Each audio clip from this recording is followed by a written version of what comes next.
You know, there's this one foundational teaching from Jesus in the book of Matthew that honestly, a lot of communities they just avoid talking about it. But here's the really cool part. Buried inside this teaching is this hidden Old Testament key, and I'm telling you, once you see it, it changes everything. So let's unlock this thing together. So let's just start with the big provocative question. What if the entire goal of church discipline isn't actually discipline? We tend to think of it as this harsh, final, punitive thing. But what if the whole point, the real heart of the entire process, is something completely different?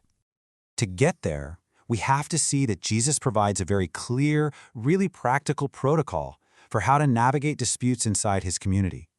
This isn't about some vague, fluffy platitudes. It's a literal, step-by-step process, and it's designed for one thing: reconciliation.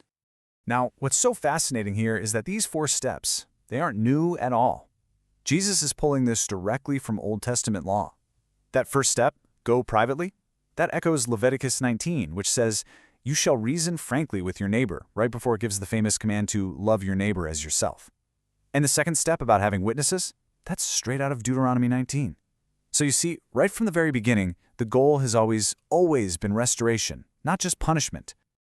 Okay, so Jesus lays out this whole beautiful protocol for reconciliation. And what happens immediately? We get a very, very human response.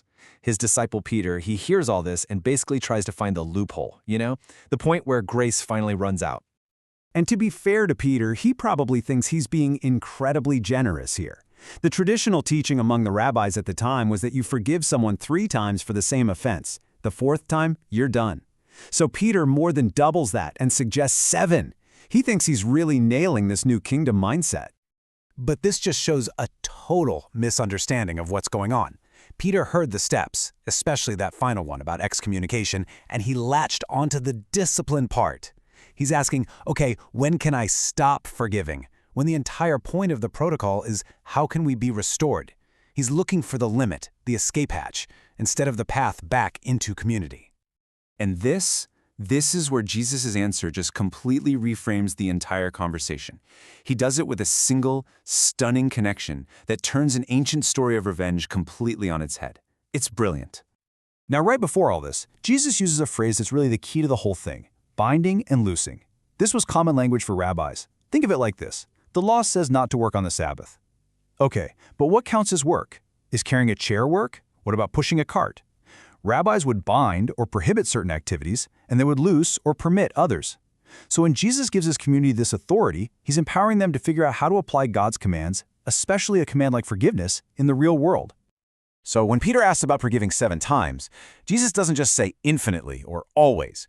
He gives this specific, kind of strange number, 77. This is not random. He is making a direct, intentional reference that his disciples would have recognized in a heartbeat. So what's he pointing to? And there it is. This is absolutely incredible. Jesus is reaching all the way back to the book of Genesis, chapter 4. Cain's descendants, a guy named Lamech, creates what's called the Song of the Sword. It's his terrifying boast where he brags that his revenge will be 77-fold.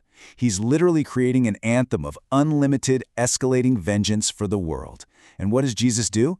He takes that exact number, 77-fold, and completely redefines it. He's replacing the world's anthem of revenge with his kingdom's new anthem of unlimited forgiveness. And just in case the point wasn't crystal clear, Jesus immediately launches into a parable that paints this vivid, unforgettable picture of what this new, radical forgiveness looks like when you actually try to live it out. The story kicks off with a servant who owes his king 10,000 talents. Look, this is an astronomical sum. A single talent was worth about 20 years of a laborer's wage. So 10,000 of them? It's more than the entire annual tax revenue of some Roman provinces. It's a cartoonishly unpayable debt. And the king just wipes it clean. Gone. So that same servant, the one who was just forgiven this impossible debt, he goes out and finds a fellow servant who owes him 100 denarii.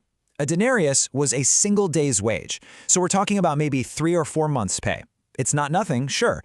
But compared to the debt he was just let off the hook for, it's pocket change. And for this, he grabs the guy and has him thrown into prison. So, the whole point of the story is captured right here in the king's furious response. The logic is just simple and devastating. Our motivation to forgive other people isn't based on whether or not they deserve it. It's rooted in the staggering, unpayable debt of mercy that we ourselves have already received. And this brings us right back to the central theme. The way of Jesus is a total 180-degree reversal of the world's instinct for revenge, and that has massive implications for how we live in community with each other right here, right now. I mean, the spirit of Lamech, that thirst for escalating revenge and permanent removal, it is very much alive and well. The source material for this explainer connects it to modern things we see all the time, like online rage baiting and cancel culture. And in stark contrast, the way of Jesus offers this commitment to radical mercy and radical forgiveness, and this powerful unwillingness to ever fully close the door on reconciliation, no matter how long it might take. And that is the ultimate takeaway. That's the bottom line. Even when that final painful step of the protocol, excommunication, has to be taken, it's not meant to be a final good riddance. The door has to remain open. Forgiveness can't have an expiration date, because the moment it does, it slams shut the possibility of future reconciliation, which was the entire point from the very beginning. So, this really leaves us with a pretty challenging question to sit with, doesn't it? When we face conflict, which song are we singing? Is it the 77-fold revenge of Lamech, or is it the 77-fold forgiveness of Jesus? In our communities, in our families, and in our own hearts, does our forgiveness have an expiration date?